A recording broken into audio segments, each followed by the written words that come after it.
Life is too short, kaya wag po nating balewalain ang mga bawat araw sa ating buhay na maaaring magbago sa isang iglap o sandali lamang.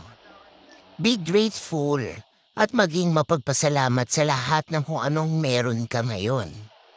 Pahalagahan mo ang mga mahal mo sa buhay. Ang paghingi ng tawad ay mahalaga upang mapanatili natin ang magandang relasyon sa ating pamilya at sa ibang tao. Matuto din tayong magpatawad sa mga nagkakasala sa atin.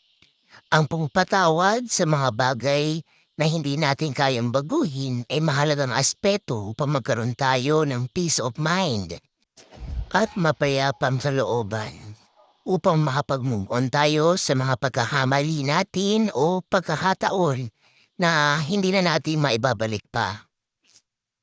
Magandang buhay. Thank you for watching.